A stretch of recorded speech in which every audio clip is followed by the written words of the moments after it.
There are images that have become all too familiar. The genocide in Palestine. Children, women, men, bombed, starved, and shot. And yet, there are other beings in the region neglected and suffering as well. The animals.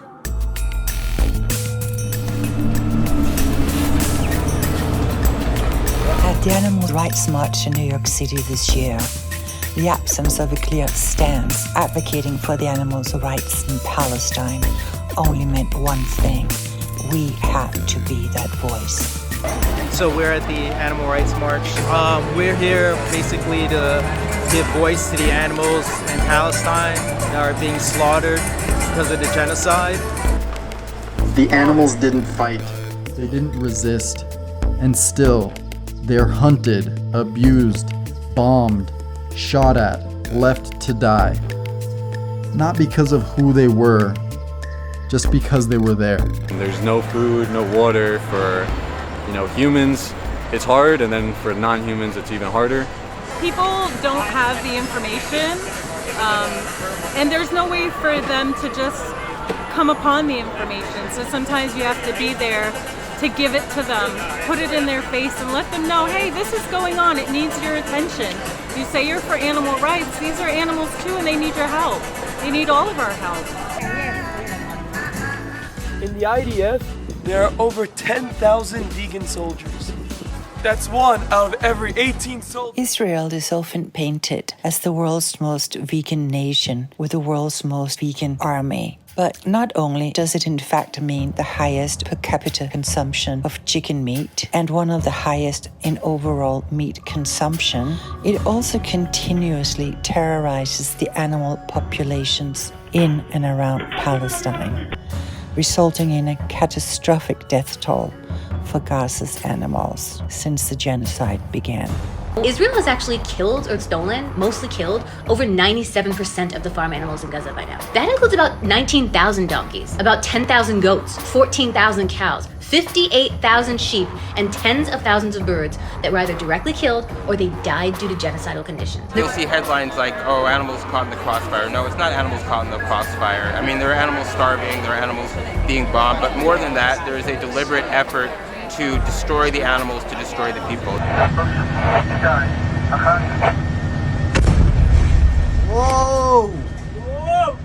Is it your feet? Donkeys, mules, horses. Also, there are countless dogs and cats starving, dying, being bombed, and people in Gaza risking their lives, sharing what little food they have to care for these creatures. There's also the impact on wildlife. Entire species are being driven to extinction in Gaza. Natural habitats are being wiped out. So this is not only genocide, it's also ecocide. The idea about this is to educate and inspire our people. That's it.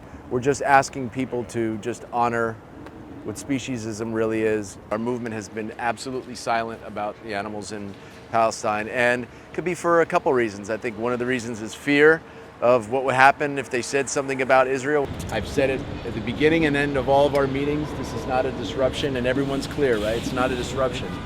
I don't want to disrupt what we're doing as a movement. I just want to add to it, like I know we all want to add to it. We're forgetting one voice, and that's the voice of the animals in Palestine. Being vegan is a part of building a better world for every being. So if we're excluding animals in Palestine, it's not really fair and it's not really very vegan. I think because of the genocide and how terrible it's been, a lot of people are forgetting to remember that there are animals that are being affected. And so even in situations where it's not necessarily that a person doesn't care about anyone who's being affected by the genocide, it might be difficult for them to remember that animals are also suffering. For somebody who is so intimately immersed in issues of animal rights and animal liberation, when I see all life being murdered and destroyed and habitats demolished, I don't see any distinction there. What's important for me, my stance is that there shouldn't be a divide. We're all here for the same reason, for the animals. I'm hoping that us coming in here, we can come together as a community. So that's my hope. Our movement is totally ignoring it.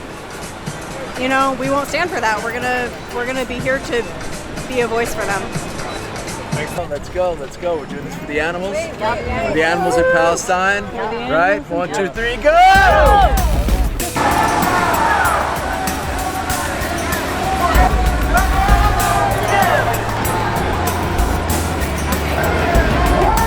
How can you call yourself a vegan activist or someone that advocates for animals when there are animals abroad that are not being spoken up for? There's no room in this community for selective compassion. We care about the animals here in the West, we care about the animals abroad, and Palestine is part of that agenda to make people aware of what's happening to animals, not just here in America, but globally, worldwide. Free Palestine, free the animals of Palestine, and free the animals worldwide.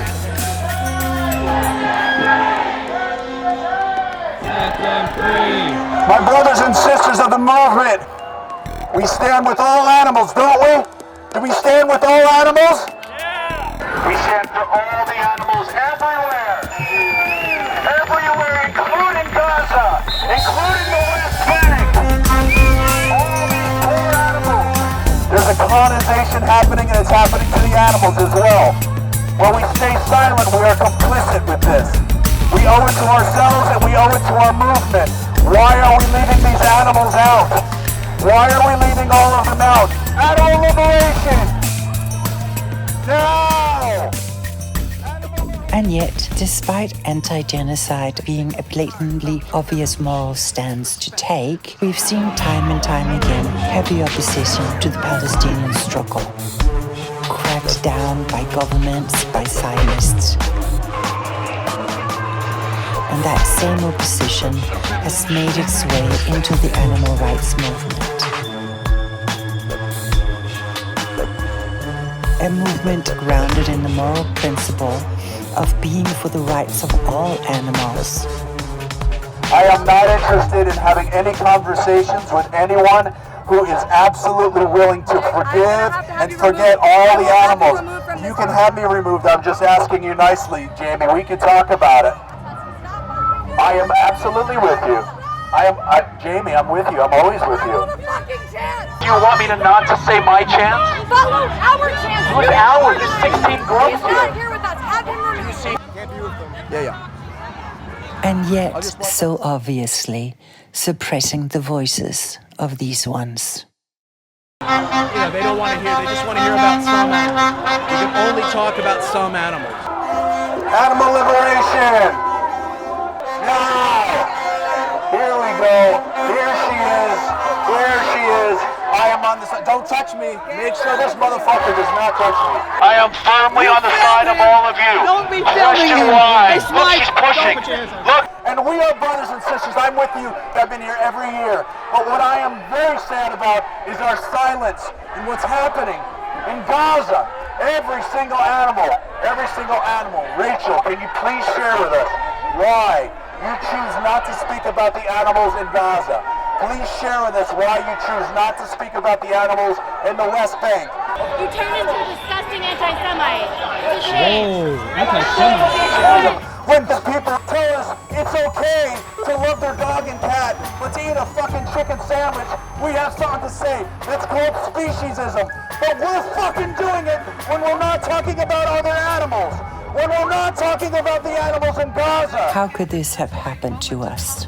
Within our movement, there are several specific contingents advocating for and protesting against specific industries and for specific animals in specific countries. And these focused specific contingents have shown time and time again to be extremely effective. Whether that be getting businesses to stop selling animal products or simply bringing more awareness to the issue. So why can we not talk about animals being bombed and starved in Palestine? What do you think about speaking about veganism and making a movement about veganism and solely focusing on animals? It's a good question. Can I ask you a question? Yeah. When did you hear me speaking about people? Good point. Yeah. So We are speaking about animals, and I hear you. We are together. I'm just speaking about something that we're not speaking about. If you heard me talk about speciesism is when we say it's okay to harm some animals and not others. Can you have the decency to get away from us? That's not our message. That's not our message. No, it is our message. Protest us. Go counter. I'm not counter-protesting. I've never counted. I'm not counter-protesting. Do you see what I'm saying? That we're talking about fur animals, we're talking about animal livestock, we're talking about animals in entertainment, but we're not talking about one small group of animals on the planet. You feel me? Yeah, absolutely. Thank you for asking a question. Thank you for such a thorough answer. Israeli culture, the Zionist discourse, is full of references to the animalization of Palestinians. Animal is the most frequent slur. Are you comparing people in Gaza to chickens? Yeah, it's chicken, it's nothing, it's not people, it's animals. You guys are animals. You guys are f***ing animal terrorists. And ultimately, by animalizing Palestinians, Zionism is able to link Jewish supremacy to human supremacy, with, built in with the idea that animals are ours to exploit, to destroy, and displace. So to me, you cannot be an animal liberationist and have a coherent justice-based message and not speak out against the genocide in Palestine. So let me ask you a question. When are you going to start speaking up for the animals in Palestine? I support all animal rights, absolutely. So, but when are you ever going to say anything about them? Because it's not being covered, and you're not covering it, and I love you, and I believe in you. I fucking do. I do, Jamie. You know I do. You know I do. This is wrong, and we're being quiet about it, and it breaks my heart. It breaks my heart.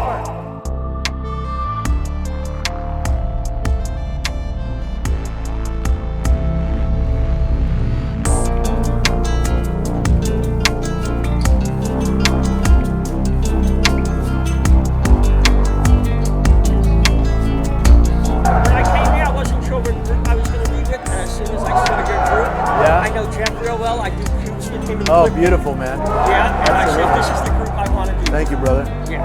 Appreciate that.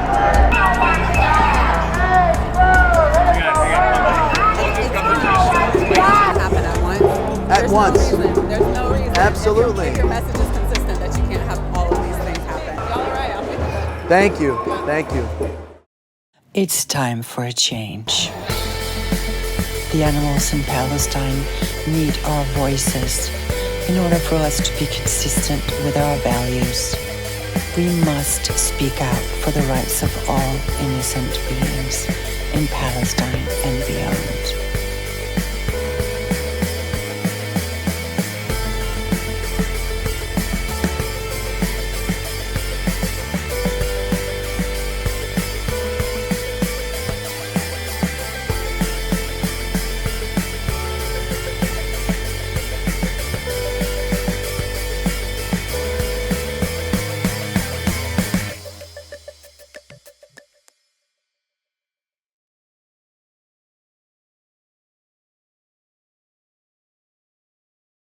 When we help each other to grow, when we educate each other, when we guide each other towards redemption, that is the best of humanity.